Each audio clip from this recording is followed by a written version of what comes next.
আসসালামু আলাইকুম এভরিওয়ান। আজকে আমি আপনাদেরকে আমার পরে থাকা এই হিজাবটি রিক্রিয়েট করে দেখাবো। তো তার জন্য আমি প্রথমে 2 হাত বহরের 3 গজ পরিমাণ কাপড় নিয়েছি এবং এটা 2 ভাঁজ করে এইভাবে এক কোণা থেকে ভাঁজ করে নিয়েছি। ভাঁজটা দেখলে অবশ্যই আপনারা বুঝতে পারবেন। আমরা কাপড়টাকে ভালোভাবে ভাঁজ করে নিয়ে মাঝখানে আবার একটু হাত দিয়ে দেখে নিব যাতে ভেতরে কোনো রকমের ভাঁজ না থাকে। তো আজকের আমি এই হিজাবটা 45 ইঞ্চি লম্বার মাপে করব। যেহেতু আমাদের 2 হাত বহরের কাপড় সেজন্য আমাদের হিজাবের লাস্টের দিকে জয়েন্ট কিন্তু পড়বেই। তো আমি মাপ অনুযায়ী মাথা থেকে ধরে 45 ইঞ্চিতে একটা দাগ কেটে নিয়েছি এবং সেলাই মার্জিনের জন্য আমি 1 ইঞ্চি পরিমাণ এক্সট্রা রাখবো।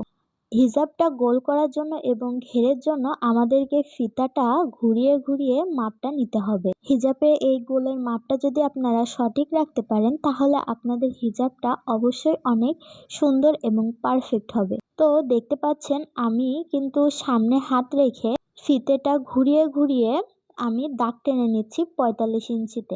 এইভাবে পুরোটা আমাদেরকে রাউন্ড করে করে নিতে হবে মাপের সাহায্যে, কারণ হিজাবের ঘের এবং পারফেক্ট একটা মেজারমেন্টের জন্য গোল করে এই রাউন্ডটা করে নেওয়াটা খুবই জরুরি এবং গুরুত্বপূর্ণ। তো এবার আমরা যে দাগগুলো দিয়ে নিয়েছিলাম সেই দাগগুলোকে একসঙ্গে মিলিয়ে দিব।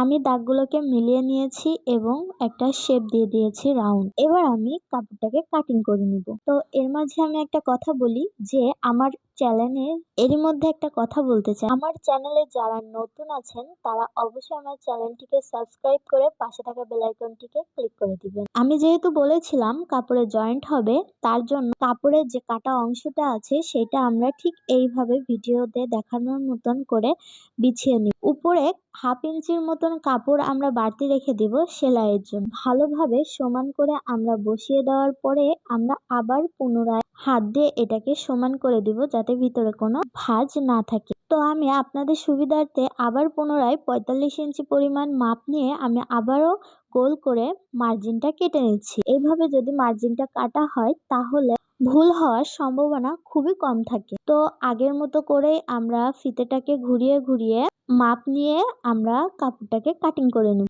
এবং আমরা দেখব যে আমাদের নিচের কাপড়টার সাথে উপরের কাপড়ের যে মাপটা আমরা নিয়েছি সেটা আসলে মিল আছে কিনা। তো এই পর্যায়ে আমি কাপড়টা কাটিং করে নিচ্ছি। আর আমার এই হিজাবটা কিন্তু অনেক ঘের হয়েছিল। তো দেখুন আমাদের কাপড়টা কাটিং করা হয়ে গিয়েছে আর এটাই হচ্ছে আমাদের জয়েন্টের কাপড়। তো এখন আমরা এই কাপড়টাকে এক সাইডে সরিয়ে রেখে আমাদের হিজাবের যে ক্যাপটা হবে সেটার মাপ নিয়ে নিব। তো আমরা উপরের থেকে 11.5 ইঞ্চি পরিমাণে নিব। আপনারা এইখানে মাপ সর্বোচ্চ 13 ইঞ্চি পরিমাণ নিতে পারেন। বেশি ভালো হয় আপনারা যার মাপে হিজাবটি তৈরি করবেন তার মাপটা নিয়ে নেওয়া। আমি এইখানে 11.5 ইঞ্চি পরিমাণ মাপ নিয়েছি। এখানে আমি যে খোলা সাইডটা আছে সেখানে চিহ্ন দিয়ে নিচ্ছি। বন্ধ সাইডে কিন্তু আমরা কাটবো না। আমরা এই চিহ্নটা আমাদের সেলাইয়ের সুবিধার জন্য দিয়ে রাখছি। তো আমাদের এই কাজটা হয়ে গিয়েছে। এবার আমরা কাপড়টাকে সাইডে রেখে দিব। ক্যাপটা তৈরি করার জন্য আমি এখানে এক কালারের একটা কাপড় নিয়ে নিয়েছি। এখানে 11.5 ইঞ্চিতে আমি একটা দাগ কেটে নিয়েছি, কারণ আমরা হিজাবের টুপির মাপটা 11.5 ইঞ্চি দিয়েছিলাম। এবার আমি কাপড়টাকে কাটিং করে নিচ্ছি।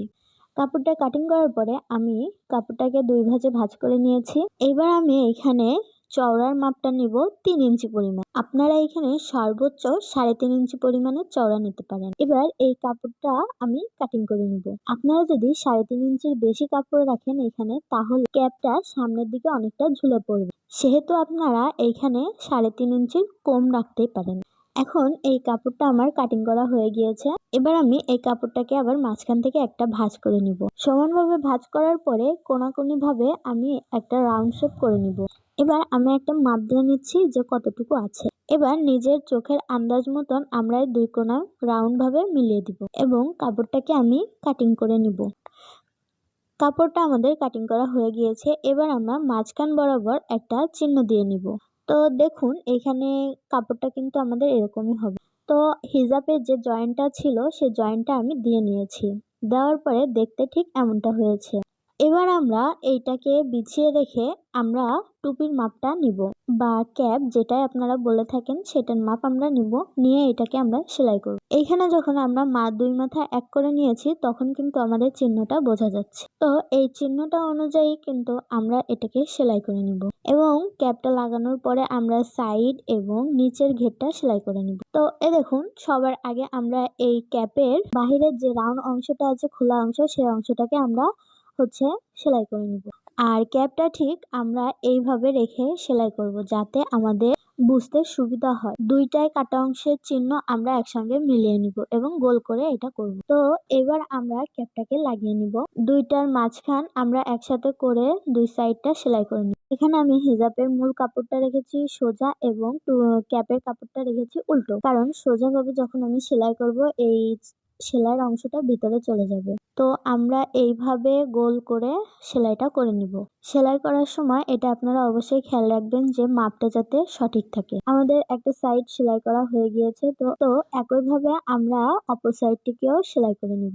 আমরা মাপটা নিয়ে খুব সুন্দরভাবে এটা সেলাই করে নিব, কারণ সামনে যে টুপির অংশটা বা ক্যাপের অংশ সেটা যত সুন্দর হবে হিজাবটা দেখতে তত আকর্ষণীয় এবং সুন্দর লাগবে। তো এই পর্যায়ে আমাদের সেলাই করা হয়ে গিয়েছে। এবার আমরা এখানে একটা চাপ সেলাই দিয়ে দিব টুপিটা উল্টো করে। চাপ সেলাইটা দিলে বাইরে থেকে এটা বোঝা যাবে না যে ক্যাপটা ফুলে আছে।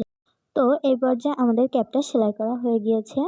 এবার আমরা যে হিজাবের নিচের অংশটা আছে সেই অংশটাকে আমরা সেলাই করে নিব। যত পরিমাণ চিকন করে সেলাই দেওয়া সম্ভব হয় আমরা ঠিক ততটাই চিকন করে সেলাইটা দিব। এইখানে যেহেতু চিকন করে সেলাই সেহেতু আমরা একবারে দিতে পারবো না ডবল সেলাই।